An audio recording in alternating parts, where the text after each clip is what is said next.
وَلَوْ شَاءَ اللَّهُ، اگر اللہ چاہتا، لَجَعَلَكُمْ أُمَّةً وَاحِدَةً، بنا دیتا تم کو ایک ہی جماعت، وَلَٰكِن يُضِلُّ مَن يَشَاءُ، لیکن وہ بہکاتا ہے جن کو چاہے، وَيَهْدِي مَن يَشَاءُ، استقامت دیتا ہے جن کو چاہے، وَلَتُسْأَلُنَّ عَمَّا كُنتُمْ تَعْمَلُونَ، یقیناً تم سے سوال ہوگا وہ جو تم نے اعمال کیے ہیں۔ وَلَا تَتَّخِذُوا أَيْمَانَكُمْ دَخَلًا بَيْنَكُمْ، مت سمجھو اپنی قسموں کو مداخلت کا ذریعہ آپس میں۔ یہ عجیب بات ہے کہ قسمیں سچی کم ہوتی ہے، جھوٹی زیادہ ہوتی ہے۔ كُلُّ حَالِفٍ كَاذِبٌ، عرب کہتے ہیں زیادہ قسم کھانے والا جھوٹا ہوتا ہے۔ قسم پخدے چھے، قسم پخدے چھے، قسم میں دی پخدے و قسم میں دی پخدے، خبر ہے بھئی سمجھے سے آفاظ ہے حبیب اللہ خان قسمونے اور روپئی پنزل ایک شخص نے بیان دیا ہے نا کہ یہ ممبران جب بنتے ہیں تو یہ قسمیں اٹھاتے ہیں اور پہلے سے پتہ ہوتا ہے کہ خلاف کروں گا، رسم قسم، تو ان علاقوں میں زیادہ ہوئے ہوں گے، وہ تو پورے ملک میں ہے، یہاں تکلیفیں پیش آئی۔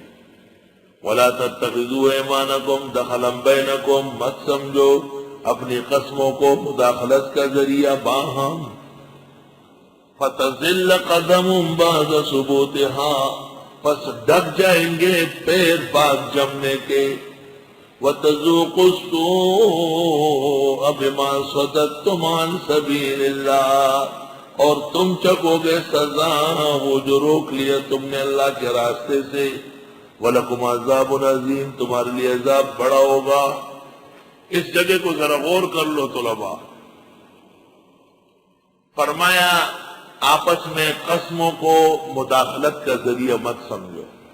قسم تو کلام کو پورا کرنے کا ذریعہ ہے، قسم کھا کے اگلا مطمئن ہوا اور آپ ناحق مداخلت کر رہے، یہ خیانت ہے، بہت بڑا جریمہ ہے۔ اس طرح تمہیں دیکھ کر کہ دین والے ہو کر، داڑھی اور پگڑیوں والے ہو کر، مسجد اور مدرسوں والے ہو کر اپنی بات پر ٹھہرتے نہیں، تو دوسرے لوگ جو دین پر آئے تھے واپس ہو گئے۔ فَتَزِلَّ قَدَمٌ، قرآن مجید کو دیکھو، پس ڈگمگا جائیں گے، پھسل جائیں گے پیر کچھ لوگوں کے، بعد ثبوتہا، بعد اس کے جمنے کے۔ اللہ اکبر۔ ہمارے ایک ساتھی تھا نا، تو وہ کہتا تھا کہ میں نے لڑکی کو نوشہرہ کالج میں داخل کیا، تو پھر درخت کے نیچے بیٹھ کے رو رہا تھا کہ وہ تیرا خاندان دیکھو، تیری عزت دیکھو، تیرے گھر کی غیرت دیکھو، کل یہ پڑھ کر کے کوئی ڈی سی بنے گی یا کمشنر بنے گی یا انجینئر بنے گی اور اجنبیوں کے ساتھ دفتروں میں بیٹھے گی۔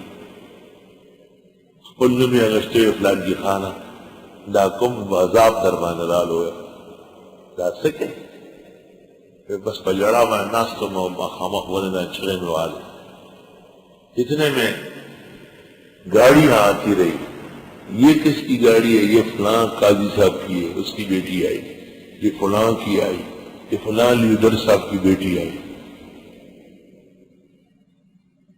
میں نے کہا ان کی داڑیاں، ان کے کرتے تو ہم سے بڑے ہیں، اور یہ سارے یہاں آئے، جب یہ اتنے بغیرت ہو گئے تو کہا کہ میں نے کہا تجھے کون پوچھتے ہیں، جا اپنا کام کر۔ فَتَزِلَّ قَدَمٌ بَعْدَ ثُبُوتِهَا، پس ڈگمگا جائیں گے پیر لوگوں کے ان کے پختہ ہونے کے۔ اب بھی مجلس عمل کے عنوان سے جو توقعات لوگوں کی تھی اس پر اکثر ممبران پورے نہیں ہوتے رہے، ناراضگی معاف، نقصان شروع ہو گیا۔ علماء لوگ انبیاء کی طرح سمجھتے ہیں، علماء کے دامن پر کوئی داغ برداشت نہیں کرتے، اور ظاہر بات ہے صوبائی سطح پر اختیارات کم ہیں، مرکز ان سے نالا ہے۔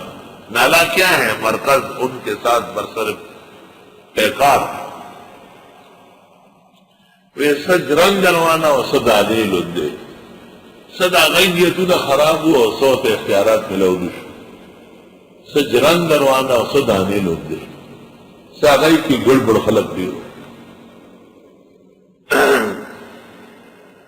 ہم جانتے ہیں کہ وہ فاسق فاجروں سے لاکھ درجے بہتر ہے، نمازی ہے، حلال خور ہے، وفادار ہے، عزت والے ہیں، لیکن عوامی پلہ اور فضا مقدر ہے.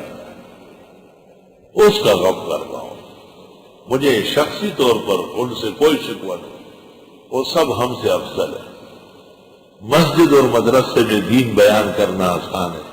فسق و فجور کے ماحول و سوسائٹی میں مقابلے کے لوگوں کے ساتھ بیٹھ کر اللہ کا نام لینا اور دین کا نام لینا کار باش ہے. میں اس پر ایک واقعہ کسی اور جگہ پیش کروں گا، آنکھیں کھل جائے گی آپ کی کہ سیاستدانوں کا دفاع کیسا ہوتا ہے.